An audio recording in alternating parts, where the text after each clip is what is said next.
তাদের সাথে যেতে পারবেন না পরিবারের কেউই। চ্যাম্পিয়ন্স ট্রফিতে প্রথমবারের মতো কার্যকর হচ্ছে বিসিসিআই এর এই নতুন ভ্রমণ নীতি। বিসিসিআই এর নতুন এই নিয়ম অনুযায়ী ন্যূনতম ৪৫ দিনের সফরে পরিবারের সঙ্গে সর্বোচ্চ ২ সপ্তাহ সময় কাটাতে পারবেন ভারতের খেলোয়াড়রা। করাচিতে চ্যাম্পিয়ন্স ট্রফি ১৯ ফেব্রুয়ারি শুরু হয়ে শেষ হবে ৯ মার্চের ফাইনালে। অর্থাৎ ৩ সপ্তাহের এই ট্যুরে কোহলিরা সঙ্গে পাচ্ছেন না তাদের জীবনসঙ্গীদের। এমনকি ভারত ফাইনাল খেলবে এই বিবেচনা রেখেও পরিবারকে পাশে থাকতে দেবে না বিসিসিআই। নাম গোপন রাখার শর্তে বিসিসিআই এর এক কর্মকর্তা পিটিআইকে জানিয়েছেন, পরে কোনো কিছু পাল্টানো হলে ভিন্ন কথা, তবে এখন পর্যন্ত এই সফরে স্ত্রী কিংবা প্রেমিকার সঙ্গ পাবেন না খেলোয়াড়রা। সিনিয়র খেলোয়াড়দের একজন এ বিষয়ে খোঁজ নিয়েছিলেন, তাকে বলা হয়েছে ভ্রমণ নীতির সিদ্ধান্ত মেনে চলা হবে।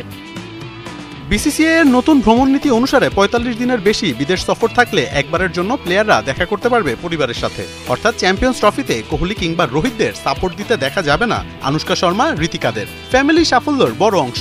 তাদের পাশে না পেয়ে কেমন পারফর্ম করে কোহলিরা সেটা তাহলে দেখা যাক এবারে।